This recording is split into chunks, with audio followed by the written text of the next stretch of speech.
வணக்கம். தமிழ் வெற்றிலை சமையலுக்குள்ளே போல வாங்க. நம்மளோட சேனலை நீங்கள் ஃபஸ்ட் டைமாக பார்க்குறீங்க அப்படின்னா சப்ஸ்கிரைப் பண்ணுங்கள், பெல் சிம்பிளை கிளிக் பண்ணுங்கள், ஆல் பட்டனையும் செலக்ட் பண்ணி விட்டுருங்க. இன்றைக்கி நம்ம என்ன ரெசிபி பார்க்க போகிறோம் அப்படின்னா சங்கரா மீன் ஃப்ரை பார்க்க போகிறோம். அது எப்படி செய்கிறது, அதுக்கு என்னென்ன பொருள் தேவை அப்படின்னு ஃபஸ்ட் பார்த்துக்கலாம். இந்த போல் 2 மீன் சங்கரா மீன் எடுத்துக்கோங்க. நல்லா கழுவிட்டு வச்சுக்கோங்க. 1/2 ஸ்பூன் அளவு சோம்பு, 3 பல் பூண்டு, 1/4 ஸ்பூன் மிளகு. இதை நம்ம ஒன்று பாதியமாக இடிக்கல்ல இடிச்சுக்க போகிறோம். இடித்தாச்சு. இடித்ததை நம்ம வேறு ஒரு பிளேட்டில் மாற்றிக்கலாம். மீன் சாப்பிட்றது ரொம்ப நல்லது, நமக்கு சீக்கிரமாக செரிமானம் ஆயிரும். மீன் எந்த ப்ராப்ளமும் இல்லை.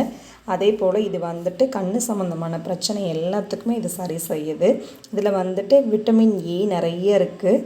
அதனால் இது கண் சம்மந்தமான பிரச்சனைகள் எல்லாத்தையும் இதை தீர்த்து வச்சிருது. ஸோ மீன் கண் சம்மந்தமாக பிரச்சனை இருக்கிறவங்க தாராளமாக சாப்பிட்லாம். இது நம்ம சோம்பெல்லாம் இடித்தோம் இல்லைங்களா, இது கார்ன்ஃப்ளவர் மாவு 1 ஸ்பூன் போல் போட்டுக்கோங்க. அரிசி மாவு, அதுக்கப்புறம் தனி மிளகாத்தூள் உங்கள் காரத்துக்கு தகுந்த மாதிரி போட்டுக்கோங்க. நம்ம மிளகு வேற சேர்த்துருக்கோம், பார்த்துட்டு சேர்த்துக்கோங்க. மஞ்சள் பொடி, தேவையான அளவு உப்பு சேர்த்துக்கோங்க. இப்போ ஒரு 2 ஸ்பூன் அளவு ஆயில் சேர்த்துக்கோங்க. ஆயிலில் ஃபஸ்ட்டு இந்த மசாலாவை நல்லா பரட்டிடுங்க. அதுக்கப்புறமா கொஞ்சம் தண்ணி தெளிச்சிட்டு நம்ம மசாலாவை கொஞ்சம் இலக்கமாக பசைஞ்சிக்கலாம். அவ்வளோதான். இப்போ கொஞ்சம் தண்ணி சேர்த்தாச்சு. நம்ம மசாலாவை இதில் நல்லா பரட்டி வச்சிடலாம்.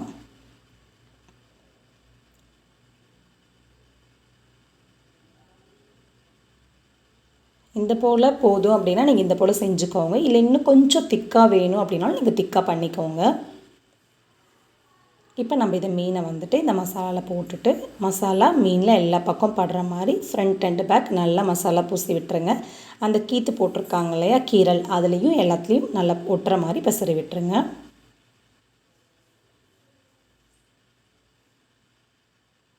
உள்ளுக்குள்ளேயும் நல்லா தடவி விட்டுருங்க. அப்போ தான் உள்ளேயும் நல்லா மசாலாவோட ஸ்பைசஸ் எல்லாம் நல்லா இறங்கும். கொஞ்சம் இன்னமும் உங்களுக்கு காரம் தூக்கலாக வேணும் அப்படின்னா நீங்கள் மிளகாத்தூள் இன்னும் கூட கொஞ்சம் பார்த்துட்டு சேர்த்துக்கோங்க. இப்போ இதெல்லாம் நல்லா மசாலாவில் பரட்டியாச்சு. இப்போ அடுத்த மீனை இதே போல் பரட்டி எடுத்துருவோம்.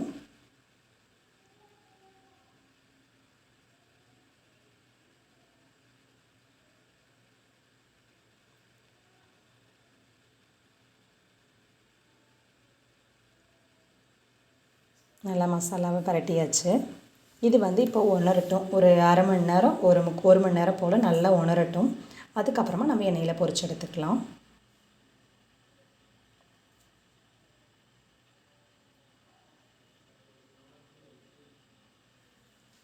மீன் நல்லா உணரட்டும். அதுக்கப்புறம் எண்ணெயில் போட்டுக்கலாம். நம்ம இதில் இரும்புச்சத்து நிறைய இருக்குது, பாஸ்பரஸ் இருக்குது, மெக்னீஷியம் இருக்குது, பொட்டாசியம் இருக்குது, ஒமேகா 3 இருக்குது.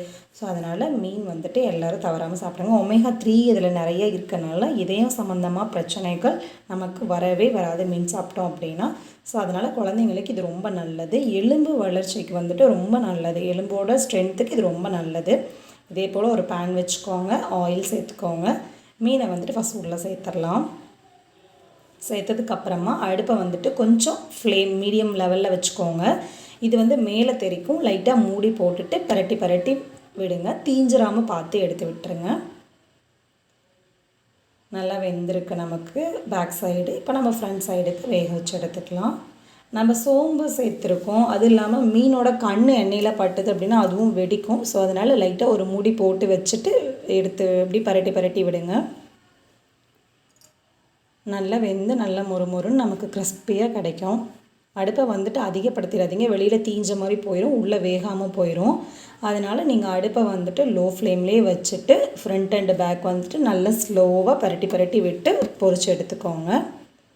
நல்ல கிறிஸ்பியாக சூப்பராக ரெடி ஆயிடுச்சு. அடுத்த மீன் இதே போல் நம்ம பொரிச்சு எடுத்துக்க வேண்டியது தான்.